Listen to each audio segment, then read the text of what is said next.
Hello et bienvenue sur le podcast Entrepreneuse sans succès. Je suis Claire, entrepreneuse depuis près de 3 ans et je te partage ici chaque semaine des réflexions autour de l'entrepreneuriat, de l'organisation et des réseaux sociaux. Je n'ai pas pour ambition de t'aider à monter un business, non. Cependant, je sais que ce qui m'aide beaucoup au quotidien, c'est d'avoir ce genre de réflexion avec d'autres entrepreneurs. Alors si tu veux me rejoindre dans mon brainstorming, installe-toi, ça va commencer.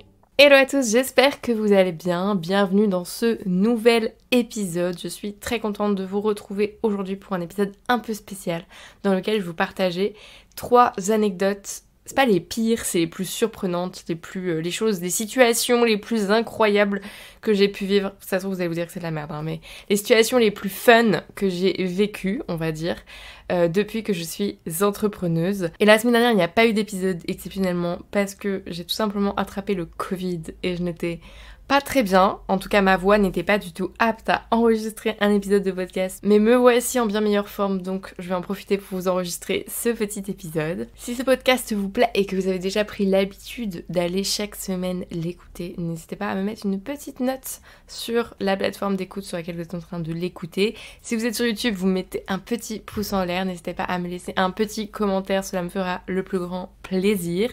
Et d'ailleurs, pour ceux qui sont sur la chaîne YouTube, puisque oui, ce podcast est aussi diffusé sur ma chaîne YouTube qui s'appelle Claire RDR. Et bien sûr, la chaîne YouTube arrive très vite, sous 10 jours là, arrive une grosse vidéo. Ça sera la première vraie vidéo de cette chaîne YouTube. Je suis trop contente du sujet que j'ai choisi, de ce que je vais apporter. J'espère qu'elle vous plaira. Elle sera certainement un petit peu longue, mais je pense qu'elle sera intéressante, en tout cas je l'espère.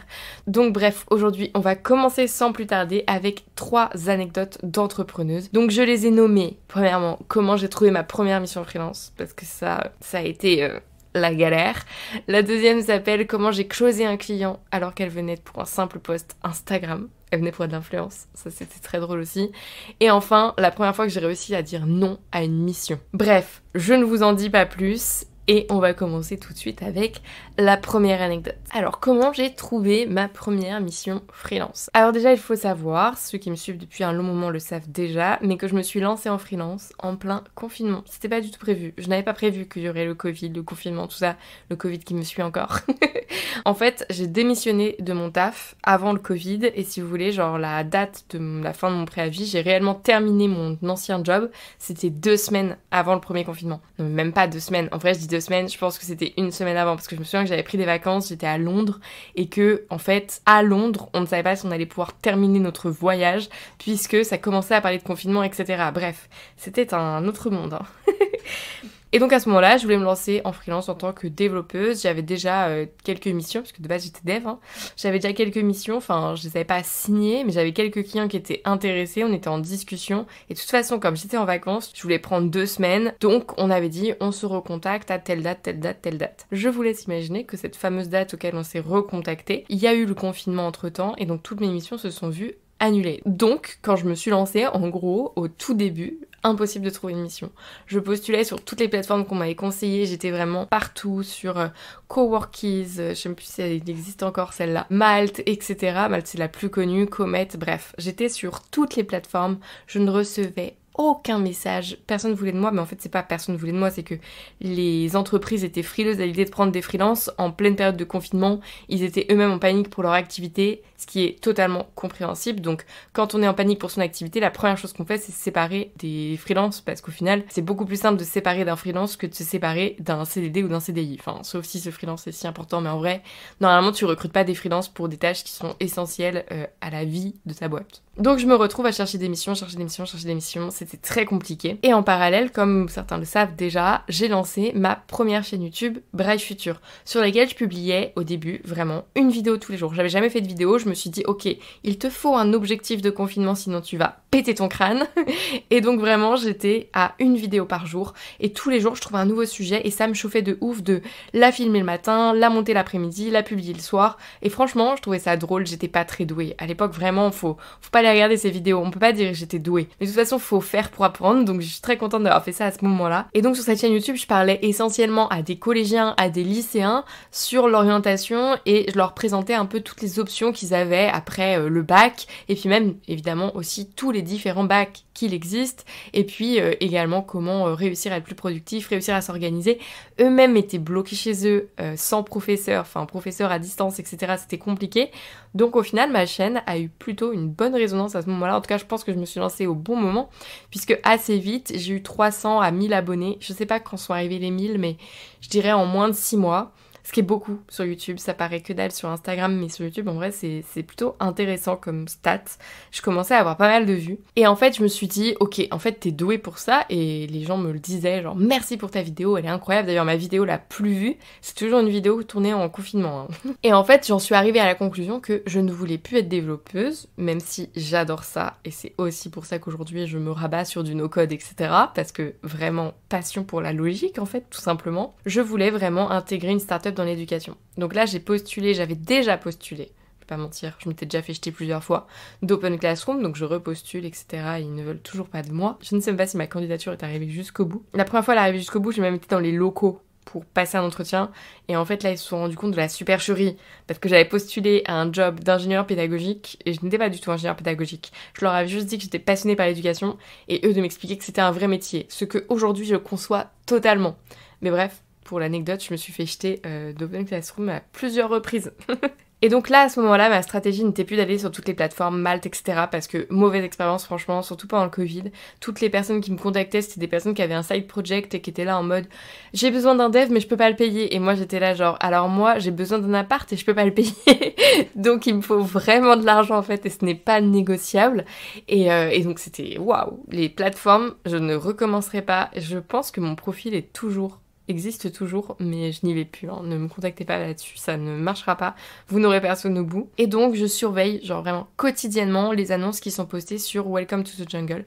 Je vois que vraiment niveau annonce freelance, c'est pas la folie, donc je me dis, écoute, t'as rien à perdre, ajoute à tes filtres les CDD et les stages, parce que potentiellement que ce sont des missions hyper ponctuelles, et donc ils peuvent aussi faire appel à un freelance pour cette mission, donc j'agrandis mon spectre de recherche, et surtout je voulais vraiment aller dans une boîte liée à l'éducation, je voulais vraiment pouvoir aider les jeunes à s'orienter, et en vrai, quand tu check, il y en a pas tant que ça. Tout simplement parce qu'on va se le dire tout de suite, hein, c'est aussi pour ça que je fais ce petit pivot actuellement, il n'y a pas d'argent.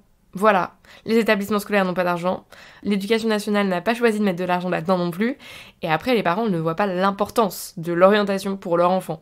Donc vraiment, moi on me l'avait dit, ne fais pas un business là-dedans, j'étais obligée de le faire et de le vivre pour le comprendre, mais il n'y a pas d'argent dans ce secteur. Donc il n'y a pas tant de boîtes que ça, parce que celles qui survivent, c'est que vraiment, elles donnent tout, et elles sont à fond. Donc me voilà partie à candidater partout sur Welcome to the Jungle, et je repère quelques boîtes, dont je vais pas citer les noms, surtout une d'ailleurs, en vrai, hein, je vais pas mentir, il y en avait vraiment une qui était une boîte coup de cœur. Genre je me disais vraiment, ils ont besoin de moi, j'en suis persuadée, et j'ai besoin d'eux. Je veux travailler dans leur boîte, ils étaient déjà une trentaine, ce qu'ils faisaient c'était exactement ce que je voulais faire sur l'orientation.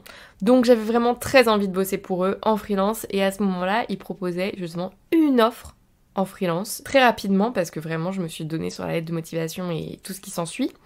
Très rapidement, je me fais rappeler par une certaine Chloé, je me souviens, qui m'appelle et qui me dit « Oui Claire, ton profil nous intéresse, vraiment, c'est vraiment parfait, c'est top et tout. Est-ce que t'es ok pour qu'on fasse un petit entretien toutes les deux et tout ?» On fait ce petit entretien, et en fait là elle me dit « Mais Claire, en fait, t'as aucune expérience dans le domaine de l'éducation et tu n'es pas du tout dans la pédagogie. » Et moi de dire « Mais je fais des vidéos sur YouTube depuis quelques mois, depuis que je suis bloquée chez moi. » Et elle me dit « Mais ça n'est pas du tout suffisant en fait. » Là je me prends un bâche, vraiment, genre elle me dit non en fait. Elle me dit non. Sauf que j'ai tendance à forcer. Je lui dis non, mais peut-être que si j'apprends de nouvelles choses, alors ce sera bon. Je voyais que l'offre elle était toujours active, et donc bah sur Welcome to the Jungle, si tu veux, je repostulais à chaque fois que je me faisais jeter avec le même dossier.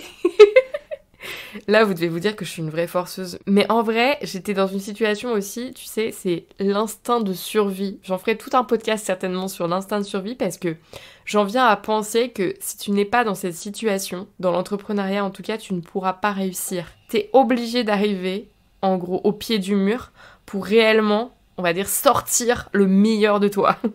Et là, vraiment, c'est pas dans ma nature de forcer, j'étais pas du tout à l'aise avec ça, mais je savais que j'avais pas le choix, j'avais pas d'autre solution. Parce que, en fait, c'était le seul job que je me voyais faire à ce moment-là, j'avais besoin d'argent, je savais que je pouvais leur apporter quelque chose. Bref, je voulais forcer. Je me disais, tout n'est pas perdu. Donc, je me dis, je vais directement contacter le CEO de la boîte plutôt que de passer par Welcome to the Jungle, comme ça ira beaucoup plus vite. Après tout, je me suis fait jeter qu'une fois, pour l'instant, ça reste honorable. Donc me voilà rendue sur LinkedIn à taper le petit nom, prénom de la personne CEO de cette boîte, puisque je savais qui c'était. Et je vois que pour le contacter, comme on n'a aucune relation en commun, il faut que je paye LinkedIn. Je n'avais pas d'argent, je rappelle. Donc j'étais en mode, bah non, en fait, je ne peux déjà pas m'acheter des coquillettes pour manger, je ne vais pas payer LinkedIn Premium pour pouvoir s'écrire. Donc je me dis, ok, je vais le contacter sur Facebook. Sur Facebook, je tape son nom, son prénom, franchement, je le trouve en 2-2. Donc je me dis, ok, il faut que je fasse un message qui soit assez perso, parce qu'on est sur Facebook et en même temps très pro, pour lui faire comprendre que c'est vraiment pour candidater à un job et que je ne viens pas le contacter pour autre chose. Donc vraiment, je passe des heures à rédiger ce fameux message. Je sais pas si je l'ai encore, faudrait que je scrolle dans mes conversations Facebook. Et j'étais avec une pote à ce moment-là, il était tard. Ah non, du coup on l'a écrit tard le soir, mais il semblerait, donc c'était le 25 mai, mais il semblerait que je l'ai envoyé le lendemain matin à 12h30, je pense, quand je me suis réveillée. Oh, je le vouvoyais, comme quoi j'avais vraiment aucune notion de Startup Nation, de tout ce que tu veux, parce que franchement, quelqu'un me vouvoie aujourd'hui, je le prends bizarre, hein. Trop drôle. Donc je lui ai écrit un message super long, ce à quoi il a écrit « Bonjour Claire », mais vraiment dans la foulée, hein. « Merci beaucoup pour ton message qui me fait très plaisir. Je regarde avec la personne en charge des recrutements et je reviens vers toi. » Donc déjà le gars, il a compris que je m'étais fait jeter parce que j'étais transparente et vraiment que j'avais envie de venir et que c'était pas une question. Suite à ça, il m'a écrit... Ouais oui, ça c'était vraiment le... J'adore cette phrase. Donc il me dit, j'ai fait le tour de mes besoins, ce qui est logique. Pour le moment, on privilégie plutôt l'expérience pour des raisons de pragmatisme économique liées à la période difficile. Putain, je me souvenais pas qu'il m'avait écrit ça. Néanmoins, j'ai bien noté sa motivation. Bah oui, hein. C'est une façon de me jeter une deuxième fois. J'avais oublié qu'il m'y avait jeté une deuxième fois. Il m'écrit qu'en gros, il va m'ajouter à sa database de freelance pour si jamais un jour il a besoin. On était le 29 mai. Vous allez vous dire que je suis une forceuse.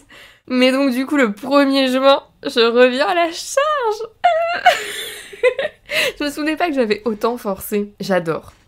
Donc du coup, je lui ai dit « Hello, j'ai bien pris en compte tes retours et j'ai donc suivi la formation Open Classroom d'ingénierie pédagogique afin d'acquérir les compétences théoriques nécessaires. » Et là, je lui raconte que j'ai vu qu'ils avaient encore ouvert un nouveau poste et que je continue à suivre leur actualité sur Welcome to the Jungle et que vraiment, je suis prête à faire une mission, que je n'ai pas besoin de plus. Et là, du coup, il me dit « Hello, merci pour ton message, je transmets tout ça à la personne de chez nous, bien à toi. » Et en fait, c'était le 2 juin. Et je me souviens très bien que genre ça l'a tellement choqué que je le harcèle. Bah en vrai oui hein, c'est chaud hein, de faire ça. Normalement on fait pas ça pour trouver un taf. Mais on est dans un milieu qui est le milieu start-up où en fait dans les faits, bon peut-être que c'est le cas aussi dans les grosses boîtes, mais je suis beaucoup moins d'accord parce que je trouve que dans les grosses boîtes ils ont tendance à beaucoup plus privilégier justement les diplômes, etc. Dans les petites boîtes ils veulent juste des gens qui sont archi motivés, qui sont capables d'apprendre vite. Et je savais que j'étais les deux choses. Parce que à ce moment-là, j'étais vraiment archi motivée par ce secteur d'activité. Vraiment, j'avais qu'une envie, c'était de travailler dans le domaine de l'éducation. C'était quelque chose qui était pour moi hyper important. Et honnêtement, ça l'est toujours. C'est pour ça qu'aujourd'hui, j'ai très très hâte de lancer ma nouvelle offre. Mais fun fact, il y aura des formations et des bootcamps. Vraiment, ça me tient à cœur. Et en fait, j'étais vraiment en mode, genre, c'est ma piste la plus sûre. Et c'est aussi la piste qui me donnait le plus confiance en moi parce que je voyais leurs produits, j'avais vu leur site, je voyais ce qu'ils faisaient, je savais que je pouvais leur apporter quelque chose. Et en fait, quand tu sais que tu es capable d'apporter quelque chose à la personne en face de toi, ce qui est la définition d'un freelance, apporter quelque chose à un client, en fait, tu es beaucoup plus à même d'être convaincant pour qu'il te prenne.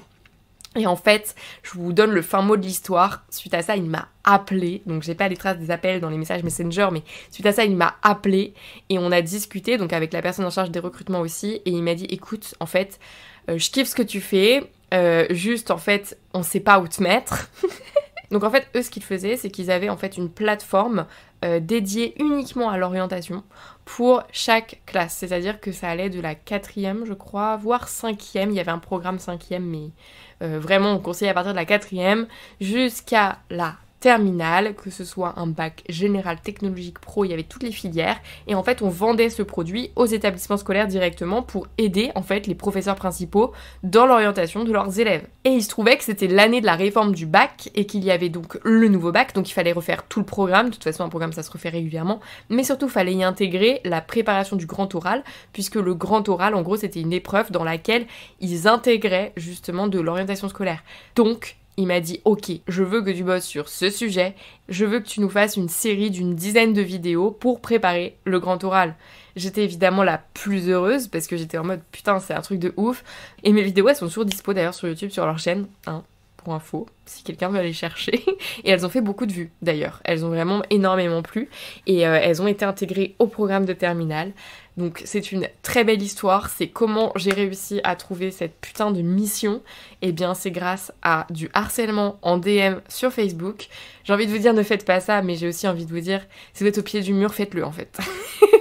Je savais que s'il m'appelait et qu'il me disait en fait là c'est du harcèlement, non c'est non, j'allais arrêter. Mais disons que le message restait totalement professionnel et donc j'aurais clairement su m'arrêter au bon moment s'il avait fallu. Mais bref, c'était l'anecdote déjà beaucoup trop longue de comment j'ai trouvé ma première mission freelance. Maintenant, je vais vous raconter la deuxième anecdote qui est comment j'ai closé un client alors qu'elle venait pour un simple post Instagram de partenariat en fait.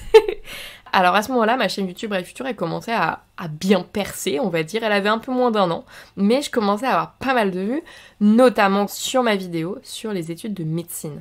Et donc ça a intéressé un potentiel client, puisque comme c'est hyper niché, en fait, tous les clients qui touchent potentiellement à la médecine, ils étaient en mode « mais en fait, c'est elle qu'il faut qu'on fasse parler pour nous, puisque elle a une audience qui s'intéresse au sujet de la médecine. » Je vais vous raconter comment je l'ai closé, parce que c'est quand même une histoire un peu folle et très drôle. Donc cette personne, elle me contacte, elle me dit « Hello Claire, je suis actuellement en train d'organiser une campagne de communication, j'aimerais faire appel à des influenceurs et surtout à toi, est-ce qu'on pourrait s'appeler pour en discuter ?» À l'époque, j'étais pas fermée au partenariat, aujourd'hui je le dis, je ne fais plus de partenariat, c'est vraiment un job à part entière, je ne souhaite pas avoir de partenaire pour aucune vidéo, mes vidéos sont full produites par moi-même, ça m'apporte des missions freelance mais pas de partenariat, non, ça me plaît pas, en fait t'es plus libre dans ta création, on a beau dire ce qu'on veut, moi j'ai dit non, j'ai tiré un trait sur les partenariats, mais à l'époque j'étais ouverte et je me disais en vrai ça peut aussi être une expérience, tu vois, moi j'ai jamais été fermée avant de tester. Donc je me dis ok, en plus le truc a l'air hyper clean, c'est-à-dire que le nom du client, si tu veux, c'est pas un petit truc qui se lance, c'est un très gros truc déjà. Et donc le jour du call arrive, et donc là elle commence à m'expliquer son besoin, elle commence à m'expliquer que voilà, ils ont jamais en fait communiqué sur les réseaux sociaux, ils ont une page Facebook mais ils ont pas de compte Instagram, pas de chaîne YouTube, et que donc pour développer leur communication digitale, elle souhaite faire appel à des influenceurs pour promouvoir en fait ce qu'elle avait à promouvoir. Je vais pas détailler. Et donc moi je l'écoute, je prends toutes les informations, et directement pendant le call je lui dis écoute, ça serait honnêtement avec plaisir que l'on travaille ensemble, mais je vais être totalement honnête avec toi, tu vas perdre ton argent dans ce post. Elle voulait une vidéo YouTube je crois, j'ai dit post Instagram mais c'était une vidéo YouTube. Donc je lui dis très clairement, par expérience, ça ne sert à rien de payer un influenceur sur une communication comme ça, sur une vidéo one shot, et surtout j'avais bien compris dans son discours qu'en fait j'étais un peu la seule influenceuse de la campagne quoi. Donc je lui dis vraiment j'y crois pas. Surtout que en fait vous allez rediriger vers quoi, vous n'avez pas de réseaux sociaux, il y a rien de prévu. Je lui explique un peu le marketing, le growth, parce que bah moi je baignais dans ce milieu là pour d'autres raisons. Donc j'avais appris plein de choses. Donc je lui dis là vous êtes sur un sujet hyper spécifique qui demande énormément de pédagogie, il faudrait que vous fassiez potentiellement un live, donc on appelle ça plutôt un webinaire, durant lequel vous allez justement pouvoir présenter votre produit, votre offre, mais moi ça sert à rien que je le mette en avant comme ça sur une fois en fait. Il faut absolument que vous puissiez développer votre propre communication, parce qu'en fait si tu veux, si derrière moi je fais une communication et qu'on renvoie les gens sur un site ou une landing page en fait ça s'appelle, où on ne comprend rien, il n'y aura aucune conversion, il ne va rien se passer, et en fait les gens vont juste partir abandonnés. Mais donc tout ça pour dire que donc je lui explique comment faire une bonne campagne d'influence finalement, je lui explique l'importance aussi de développer des réseaux sociaux en organique avant de penser au payant, que ce soit de l'influence ou des publicités, et je lui explique qu'en fait au-delà de l'influence, il y a justement les publicités payantes, et que typiquement une petite campagne Facebook Ads pour promouvoir un live sur un sujet, ça se fait totalement et ça s'appelle un lead magnet. Bref, je raconte tout ça et à la fin, je me souviens qu'elle était genre waouh, mais évidemment que c'est totalement ça que je veux faire. Et donc là, je me suis dit, il y a peut-être un truc, tu vois. Et elle me dit, et toi, tu serais capable de faire ça? Et moi, dans ma tête, j'étais en mode, alors, la vérité, c'est que, 1, je ne l'ai jamais fait, enfin, à part pour moi. 2, en vrai, oui, je m'en sens totalement capable parce qu'il n'y a aucune difficulté. Et 3, au pire, je suis tellement bien entourée actuellement dans ma vie parce que j'étais entourée du milieu Germinal. Ceux qui savent, en fait, c'était une des plus grosses agences de growth. Donc au pire, j'avais de quoi me renseigner, me documenter. Je savais à qui faire appel si jamais j'avais un problème. Et mon copain est lui-même growth. Donc vraiment, je savais que je pouvais compter sur lui pour répondre à mes interrogations lorsque j'en avais. Et donc du coup, c'est même lui qui m'a aidé à faire le devis, puisque juste après, j'ai reçu un mail genre « Ok, du coup, pour tout ce dont on a parlé, est-ce qu'on pourrait faire un devis et discuter d'une offre ?» Je lui ai fait le devis, je lui ai préparé une offre, et bah, pour l'anecdote, ça fait plus d'un an, un petit peu plus d'un an, là qu'on travaille ensemble et que ça va continuer. Et je suis très contente. Et je trouve ça donc très drôle comme histoire parce que j'étais loin de soupçonner le fait que lors de ce call, j'allais potentiellement trouver un client qui allait déboucher sur une collaboration long terme. Troisième et dernière anecdote, puisque là je me rends compte que j'ai déjà enregistré beaucoup trop longtemps. Cette anecdote s'appelle la première fois que j'ai réussi à dire non à une mission freelance. Alors, petit contexte. À ce moment-là, je venais de rejoindre une agence de no-code. Donc il faut catégoriser un peu les types de freelance, et moi il m'avait catégorisé dans la partie freelance Webflow Automation parce que c'était un peu le truc que j'allais le plus faire. Bubble j'ai déjà fait mais j'étais pas non plus une spécialiste, donc ils me catégorisent là-dedans. Et là il y a une première mission qui arrive et ils me disent par contre c'est une mission genre vraiment il faut la faire très très vite parce qu'il y avait le Black Friday. Mais est-ce que c'était Black Friday? Non, je crois que c'était Halloween. Mais ça devait être il y a à peu près un an. Mais il y avait une grosse fête qui arrivait, une fête qui est importante dans le e-commerce pour faire des ventes. Là, c'était un e-commerce de box pour enfants, de genre d'activités manuelles. Genre par exemple pour Halloween, ils allaient faire une box pour que l'enfant puisse faire son déguisement, puisse faire des activités où tu découpes la citrouille, etc. Bref. Vous avez compris le délire. Et en gros, le pitch que j'ai, c'est ok, la fille, elle a juste besoin d'un petit e-commerce sur Webflow, sachant que... Alors déjà, j'ai pas compris pourquoi on ne disait pas Shopify, mais bref. Sachant qu'il y a quand même quelques petites problématiques techniques. Il m'explique que le design est déjà totalement terminé, mais que il y a quand même quelques trucs à corriger. Enfin, bref. En gros... L'évaluation de la charge au premier abord, j'ai l'impression que ça va le faire. Genre vraiment, je me dis oui, enfin, c'est pas non plus un site très compliqué, j'ai déjà fait bien pire, genre vraiment, ça va le faire. Et donc en fait, comment ça marche dans les agences? T'es d'abord en contact, en front avec un commercial, un genre de commercial, un peu en vrai comme dans les boîtes de conseil. T'es d'abord en front avec un commercial qui te propose du coup la mission et tu l'acceptes ou pas, et après du coup il te met potentiellement en contact avec le client et parfois même pas. Alors là en l'occurrence moi j'ai eu beaucoup de contacts avec le client, vous allez comprendre pourquoi, mais d'habitude, et je pense que c'est pour ça qu'il m'avait prise aussi parce que je suis plutôt à l'aise, je fais pas des missions freelance que par les agences, donc j'ai l'habitude d'être en front avec des clients en fait, c'est pas un problème pour moi. Et là en fait on savait qu'il y aurait potentiellement quelques changements, quelques évolutions, et c'est l'objectif aussi avec le no-code, hein. On va pas se le cacher, si on fait en no-code c'est certes pour faire moins cher mais aussi parce que ce sont potentiellement des MVP et que du coup bah on est à l'écoute des besoins clients pour faire évoluer les fonctionnalités qu'on va faire. Mais j'ai envie de te dire là on n'a pas beaucoup de besoins clients qui vont évoluer en 4 jours, enfin c'est pas en 4 jours que tu vas totalement changer, révolutionner ton application, ton e-commerce quoi. Donc le premier call avec la cliente a lieu, et en fait là je me rends compte que ça colle pas trop avec le pitch qu'on m'avait fait de la mission. Et là je me dis non mais en fait ce qu'elle veut, ce n'est pas possible. Genre je me souviens plus exactement toutes les problématiques techniques qu'il y avait. D'ailleurs attendez, je vais voir si le site existe aujourd'hui, parce que peut-être que quelqu'un l'a fait, j'imagine que oui, quelqu'un l'a fait entre temps. Ah là là. C'est update des projets sur lesquels j'ai bossé aujourd'hui. J'ai retrouvé le site que j'aurais dû créer en fait, et en fait ce n'est plus un e-commerce. Donc ça me rassure parce qu'à l'époque moi ce que je lui avais dit justement c'est qu'elle avait pas besoin d'un e-commerce pour ce qu'elle faisait, et que justement pour moi le problème qu'elle cherchait à résoudre si tu veux ça nécessitait pas de vendre des box, tu vois, mais du coup c'était ma vision plus stratégie et entrepreneuriat qui faisait que pour moi ça n'avait pas de sens de faire un e-commerce parce que beaucoup de logistique, bref, elle était toute seule.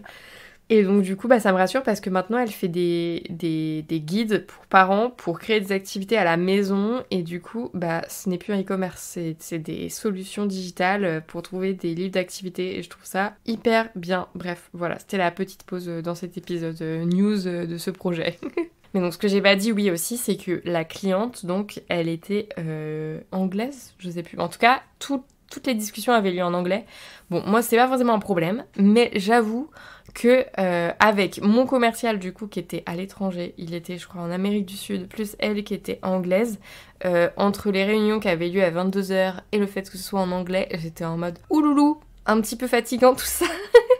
J'étais en mode, ce n'est pas la mission freelance parfaite, clairement pas. Et donc ça se présentait pas parfaitement, mais à ce moment-là, j'étais en mode, bon, j'ai vraiment envie de faire cette mission parce que bah c'est pour des enfants et tout, j'adore les box. Et en vrai, l'agence, il le savait hein, que c'était un peu mon truc. Donc il savait que potentiellement ça allait me faire rester. Mais je pense qu'il savait que c'était aussi un peu une mission bourbier. Parce qu'en fait, à chaque fois qu'on faisait un call avec la cliente, et du coup pas du tout de la faute de l'agence, j'ai envie de te dire, j'avais la sensation que tout ce qu'elle voulait faire, ça avait tout changé. Genre vraiment, elle n'arrivait pas à se fixer sur un truc. Ou alors on comprenait pas, je sais pas, mais... Non, je pense vraiment qu'à chaque fois, ça changeait. Genre à chaque fois, elle changeait de plan. Elle disait « Ah bah non, finalement, je veux que ce soit comme ça, comme ça, comme ça. Ah bah non, finalement, ça, ce sera comme ça. » Et moi, j'étais en mode « Bah oui, mais en fait, ça n'a rien à voir. Ce n'est pas du tout le même taf à faire. » Et elle commence à me donner l'accès à son Webflow et tout. Ah oui, le site existait déjà en partie, il fallait juste tout paramétrer l'aspect e-commerce. C'est pour ça, je pense, qu'on n'a pas fait un Shopify. Mais bon, on n'est pas là pour discuter tech. Mais du coup, j'étais en mode, non mais attends, c'est chaud, parce que là, le temps passe, parce que en plus, plus il y avait d'échanges comme ça, on avait déjà utilisé, je crois, 2 jours du crédit, tu vois, de 4 jours, et moi, j'étais en mode, je ne vois toujours pas les choses avancer, puisque je ne sais toujours pas quoi faire, puisqu'elle n'arrive pas elle-même à se décider. Et donc ça, c'est signe que c'est un mauvais client, et qu'il faut pas continuer. Et plutôt que de m'embourber dans le truc et de me dire ok en fait ça se trouve au lieu d'y passer 4 jours parce que de toute façon à chaque fois elle voulait ajouter 30 000 trucs, ça se trouve je vais y passer 2 semaines pour être payée du coup que 4 jours et via une agence donc forcément moins cher que si j'étais freelance par moi-même. Et donc là vraiment ça n'a pas été une décision simple ni une discussion facile parce que du coup j'ai choisi, je me souviens il était assez tard et tout, il était genre 21h encore une fois mon commercial à l'autre bout du monde hein. Du coup je l'appelle et je lui dis bon écoute franchement ça va être possible. Genre vraiment cette cliente c'est pas possible. En fait ça ne respecte pas du tout le spectre. Donc soit il y a une revue du budget, parce que moi c'est ce que je fais hein, quand je suis en front avec un client et qu'il n'y a pas de commercial entre moi et lui. Mais là je comprends qu'il veuille pas, puisque du coup il se dit que je vais juste travailler plus vite. D'où le fait que j'aime pas trop maintenant travailler avec les agences. Je préfère travailler par moi-même parce que du coup là, moi ce que j'aurais fait c'est que je serais allée voir la cliente et je lui aurais dit non en fait. Enfin j'aurais pas dit non, mais je lui aurais dit en fait on avait fixé un budget prévisionnel et un nombre de jours prévisionnel par rapport à telle fonctionnalité, telle fonctionnalité, telle fonctionnalité. Toi, finalement, tu me dis que tu veux ça, ça, ça en plus, ça implique une augmentation du budget. Et en fait, si tu n'as pas le budget, tu n'auras pas toutes les fonctionnalités. Je vais aller au max avec ton budget, mais je ne pourrai pas faire l'impossible. Et ça, c'est quelque chose, j'arrive à dialoguer avec les clients maintenant là-dessus, parce qu'ils comprennent en fait, c'est pas gratuit. C'est du temps, ça prend énormément de temps, et surtout, ils savent que ce que je fais, par contre, sera toujours très bien fait. Donc, si tu veux que ce soit bien fait, tu me laisses le temps. Et en plus, en vrai, je sais que je travaille vite, donc je n'ai plus de problème par rapport à ça. Mais donc, à ce moment-là, s'en est suivi donc une discussion de, je pense, vraiment 40 minutes à 1 heure avec le commercial pour justement lui expliquer tous les pourquoi, les comment. Et en vrai, il savait. Genre, c'était un humain. Je pense qu'il comprenait totalement, sauf que son rôle de commercial voulait me convaincre de rester dans la mission, parce que lui, ça l'arrangeait pas du tout de trouver quelqu'un d'autre en urgence qui a déjà un bon niveau de connaissance du sujet, parce que moi, en plus, c'est bon, son site, je le maîtrisais. Pas facile. Donc bref, je l'ai un peu mis dans la merde, et c'était vraiment pour cette raison que j'osais pas faire cette discussion, mais en même temps, en fait, pour moi, c'était à lui d'aller revoir le budget. Donc je me disais, ok, je le mets potentiellement dans la merde, mais c'est parce que lui n'est pas en train de faire sa part du contrat, donc... ok, je suis à peu près ok avec ça. Et après ça, en fait, ça m'a conforté que j'avais pas fait de bêtises. Parce que forcément, au début, t'as l'impression de faire des bêtises, hein, quand tu commences en freelance. Mais la directrice de l'agence, du coup, est venue m'écrire et me dire qu'elle comprenait totalement, que c'était pas un souci, et que au plaisir de refaire d'autres missions. Donc, voilà, je ne critique pas du tout cette agence, je tiens à être claire là-dessus. Ça s'est très bien passé avec eux, juste, voilà. Sur cette mission-là, la cliente était... difficile à gérer, et je trouve que oui, il aurait fallu demander une révision du budget qu'elle n'avait pas, et en fait une agence, son taf c'est de signer tous les contrats, chose qu'un freelance peut se permettre de faire. Moi, si elle n'avait pas eu le budget si elle n'avait pas eu les moyens de ses ambitions, on va dire, soit j'aurais réussi à forcer pour lui demander d'en faire moins, soit je lui aurais dit bah non en fait je ne prends pas ton projet, parce que pour moi ça c'est la définition même d'un mauvais client. Bon bah je crois que c'était beaucoup trop long mais qu'on a terminé pour ces 3 anecdotes. J'espère que ces anecdotes un peu originales, parce que honnêtement c'est des expériences, je pensais pas à les vivre, je pensais pas avoir à les vivre on va dire, avant de me lancer dans l'entrepreneuriat, et en même temps c'est des anecdotes fun qui sont drôles à raconter. Donc j'étais plutôt contente de vous partager ça aujourd'hui. La semaine prochaine on parlera de no-code, parce que j'ai prévu plein de choses sur ce sujet à venir, donc j'ai hâte, ce sera une première entrée en matière dans le sujet du no-code. J'espère que ce podcast vous a plu. Comme d'habitude, n'oubliez pas de me laisser une petite note sur Apple Podcast et un petit commentaire, ça me fera le plus grand plaisir. Je vous souhaite à tous une très belle journée et on se retrouve dès la semaine prochaine dans un nouvel épisode.